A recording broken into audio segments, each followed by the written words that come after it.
Apa yang akan kamu lakukan jika kamu bisa kembali ke masa lalu? Apakah kamu akan memperbaiki kesalahan yang pernah kamu sesali seumur hidup? Atau kamu akan kembali ke masa sebelum dunia ini berubah untuk memperingatkan umat manusia? Setiap orang pasti pernah berharap seandainya aku bisa mengulang waktu.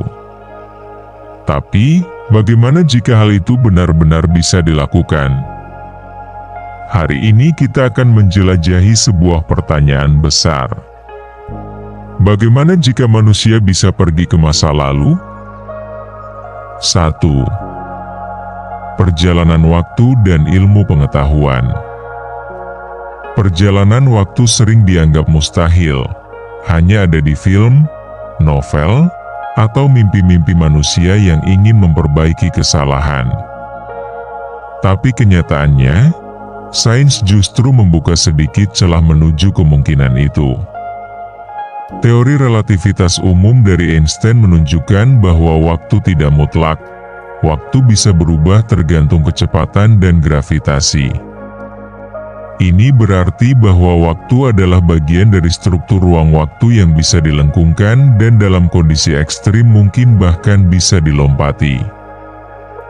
Contohnya, ketika seseorang bergerak sangat cepat mendekati kecepatan cahaya, waktu bagi orang itu akan berjalan lebih lambat dibanding orang yang diam.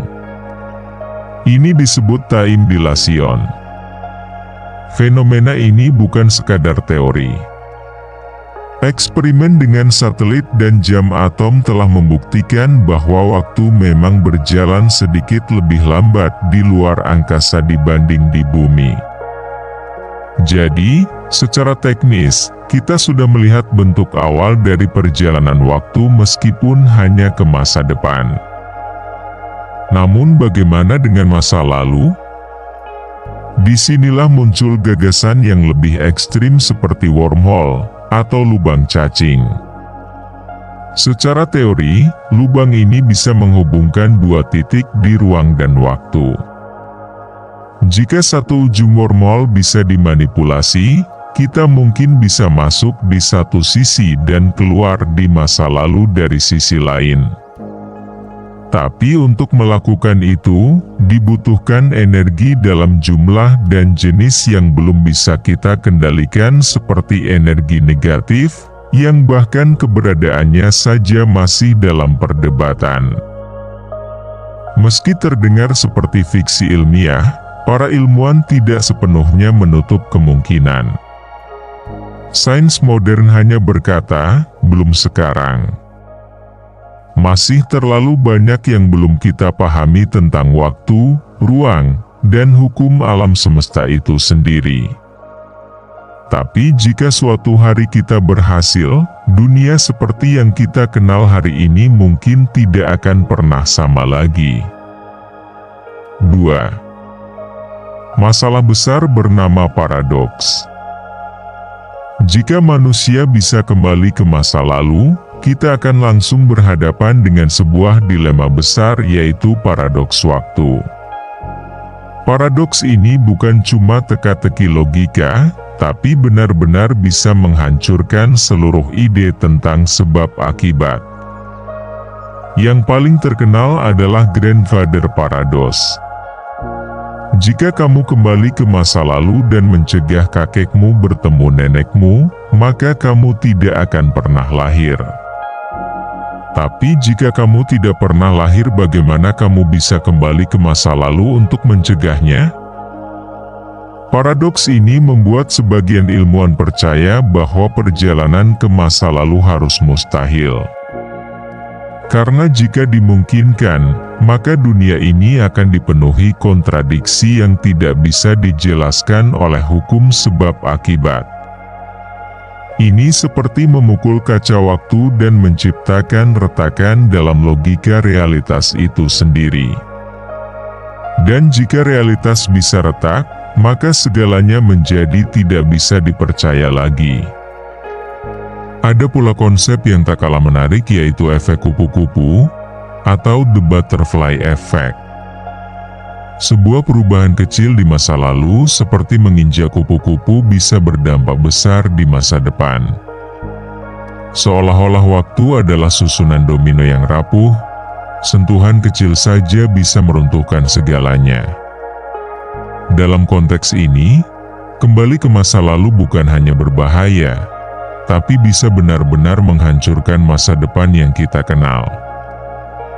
Maka dari itu, walaupun secara teori kita bisa membayangkan mesin waktu, secara logika dan etika langkah itu sangat riskan. Karena pertanyaannya bukan lagi bisa atau tidak, tapi bolehkah? Jika satu tindakan kecil bisa merusak seluruh sejarah, apakah kita berhak menekan tombol itu? 3. Dunia paralel dan multi semesta. Beberapa ilmuwan percaya bahwa kita tidak hanya hidup dalam satu semesta tunggal, tetapi dalam jaringan tak terbatas dari realitas paralel ini disebut teori multiverse. Menurut teori ini, setiap kali keputusan diambil atau peristiwa terjadi, semesta bercabang menciptakan versi baru dari realitas. Dalam konteks perjalanan waktu, jika kamu kembali ke masa lalu dan mengubah sesuatu, kamu tidak mengubah semestamu tapi kamu hanya menciptakan semesta baru. Artinya, kamu bisa membunuh Hitler di tahun 1930-an dan menyelamatkan jutaan nyawa. Tapi dunia yang kamu tinggalkan tetap ada dengan sejarah yang sama. Kamu hanya menciptakan garis waktu baru, realitas alternatif di mana kamu telah melakukan perubahan. Tapi semesta asalmu, orang-orang yang kamu kenal, tetap hidup dalam jalur waktu yang lama. Dalam pandangan ini, perjalanan waktu tidak menyebabkan paradoks, karena kamu tidak mengubah masa lalu semestamu.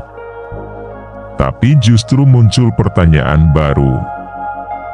Jika kita bisa menciptakan semesta alternatif, berapa banyak dunia yang sudah kita bentuk tanpa sadar? Apakah setiap mimpi, pilihan, atau kemungkinan benar-benar ada di luar sana? Multiverse mungkin terdengar seperti fiksi ilmiah, tapi ini juga menjadi salah satu cara para ilmuwan menjawab persoalan paradoks waktu. Dengan memisahkan jalur realitas, semua kemungkinan bisa terjadi tanpa merusak yang asli. Tapi konsekuensinya, tak ada jalan pulang. Kamu tidak mengubah hidupmu, kamu hanya meninggalkannya. 4. Jika perjalanan waktu jadi kenyataan. Bayangkan dunia di mana perjalanan waktu adalah teknologi umum. Ada mesin waktu di setiap bandara. Ada jasa wisata ke Mesir kuno. Ada konglomerat yang menyimpan rahasia finansial dari masa depan untuk digunakan di masa lalu. Sepertinya menyenangkan, tapi bayangkan juga kekacauan yang terjadi. Sejarah tidak lagi sakral.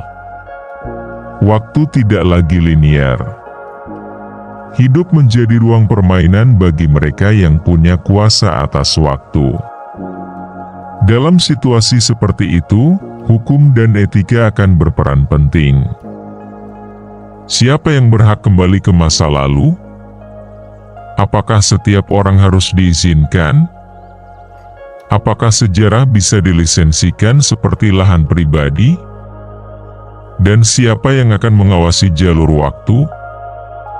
Mungkin akan muncul institusi seperti polisi waktu yang tugasnya bukan menjaga negara, tapi menjaga kronologi. Namun masalah terbesarnya adalah tidak semua orang punya niat baik. Jika waktu bisa digunakan sebagai alat, maka ia juga bisa dijadikan senjata. Orang bisa kembali ke masa lalu untuk membunuh saingannya sejak bayi. untuk mencegah kebangkitan pesaing, untuk mengendalikan dunia dari belakang layar diam-diam tanpa pernah tercatat dalam sejarah. Jika kita diberi kekuatan untuk mengubah masa lalu, apakah kita cukup dewasa untuk menggunakannya? Apakah manusia bisa dipercaya dengan kekuasaan sebesar itu? Atau justru kita akan menghancurkan segalanya dengan niat baik yang terlalu berani? 5. Apa kata fiksi dan budaya populer? Perjalanan waktu adalah salah satu tema paling menarik dalam dunia fiksi. Sejak film Back to the Future membawa kita ke masa lalu dengan mobil DeLorean, hingga anime Steins Gate yang membuat kita menahan napas di setiap lompatan waktu. Gagasan ini terus menggelitik pikiran kita.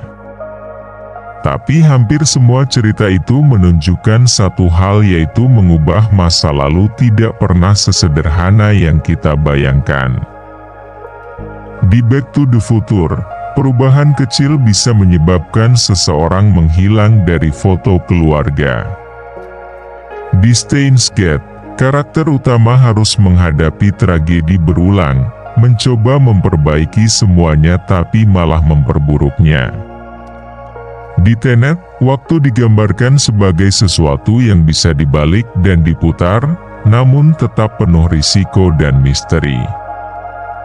Fiksi membantu kita menjelajahi pertanyaan-pertanyaan besar tanpa harus mengalami akibatnya secara nyata. Ia memberi kita ruang untuk membayangkan, merasakan, dan merenung. Tapi fiksi juga sering menjadi cermin dari ketakutan terdalam kita, bahwa keinginan untuk mengubah masa lalu bisa membawa lebih banyak kerugian daripada kebaikan. Pada akhirnya, semua cerita itu mengajak kita berpikir, apakah kita benar-benar ingin mengubah masa lalu? Atau kita hanya ingin menenangkan hati kita dari luka yang belum sembuh? 6. Refleksi akhir. Mungkin hasrat terbesar manusia terhadap perjalanan waktu bukan soal teknologi, tapi soal perasaan. Rasa sesal, rasa kehilangan, rasa ingin memperbaiki sesuatu yang tak bisa diulang.